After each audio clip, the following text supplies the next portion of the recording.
¿Cuál sería la idea intuitiva de este gráfico? En el eje X va, por ejemplo, el R11, la primera distancia temporal que hay de un pico R hasta otro pico R. Esto va aquí. Y en el eje vertical va el R2, la distancia temporal que le sigue. Entonces acá va R1, acá va R2. Y después en la próxima, acá va en el eje horizontal R2 y acá va R3. O sea, en general va RI en el eje X y el RI más 1 en el eje Y. Entonces, lo que vamos a ver ahora es que la idea intuitiva es que si un punto está justo en esta línea significa que un R y el siguiente son iguales, por ejemplo 1000 y 1000.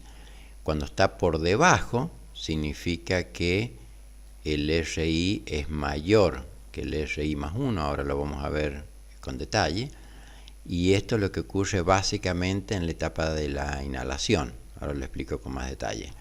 Y en la etapa de exhalación tiende a pasar hacia arriba y esto tiende a invertirse. Ahora lo vamos a tratar de ver con más detalle.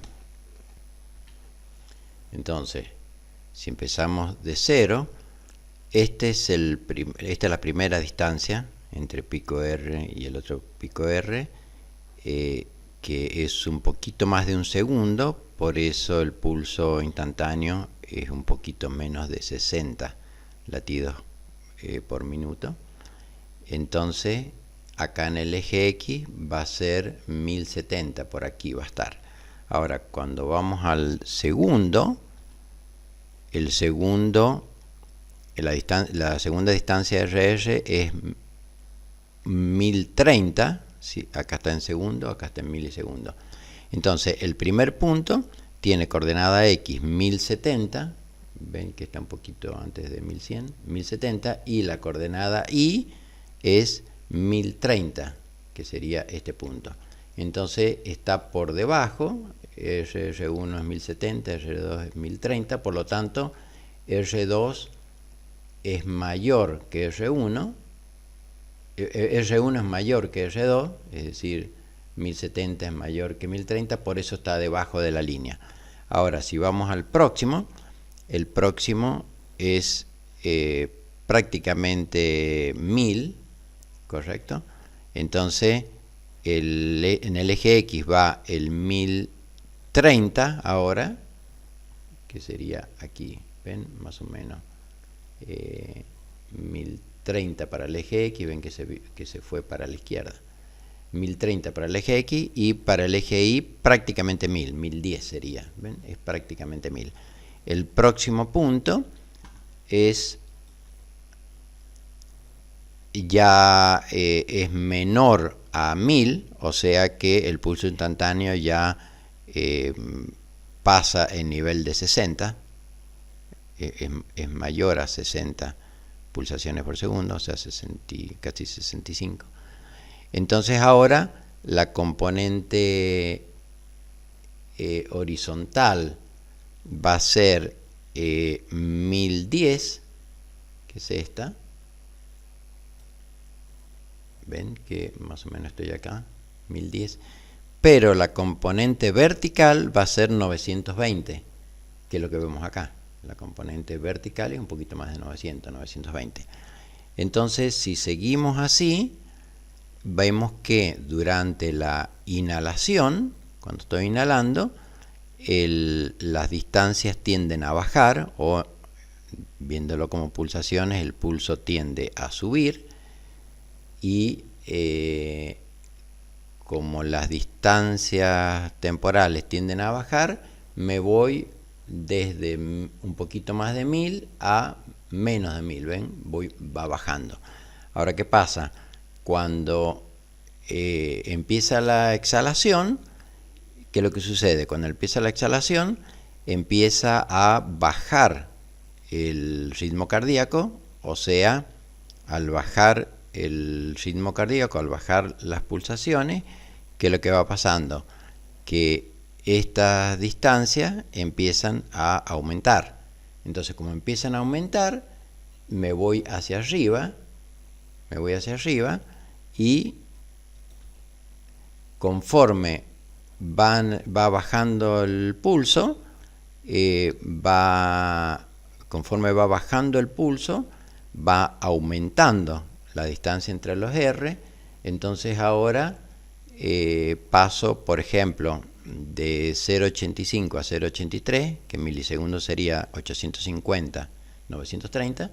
Entonces tengo 850 en el eje X, 930 en el eje Y, entonces ven cómo va dando la vuelta. Ahora, ¿cuál es el detalle? En esta zona ocurre lo contrario a esto. En esta zona, desde esta diagonal hacia arriba, el RI es menor que el RI más 1. Por ejemplo, aquí el 0,93 es menor que el 1,04, o en milisegundos el 930 es menor que el 1040. Entonces acá vemos como 930, 1040, acá está el 930, acá está el 1040, va subiendo. Ahora, ¿cuál es el detalle fundamental? Que esta subida que va a marcarnos digamos cuán gorda es esta pelota, esta subida, para que exista esta diferencia, se necesita que durante la exhalación se produzca esta diferencia considerable, que ya lo vamos a ver un poco más en detalle. Pero la idea es que si tengo mucho estrés, no activo la vía parasimpática, entonces este cambio no ocurre y por lo tanto subo apenas un poquitito. Si estoy tranquilo y respiro más lentamente, entonces la tendencia es que esta diferencia se hace más pronunciada, entonces esta pelota se vuelve más gorda y por activación del sistema simpático, entonces la variabilidad del ritmo cardíaco va a aumentar. Entonces luego esto se va repitiendo y va dando la vuelta. Entonces cuando va inhalando pasa por esta parte de abajo y cuando va exhalando tiende a pasar por esta parte de arriba. Bien, esa es más o menos la idea intuitiva. Entonces tiene como descriptor, tiene como atractor una elipse.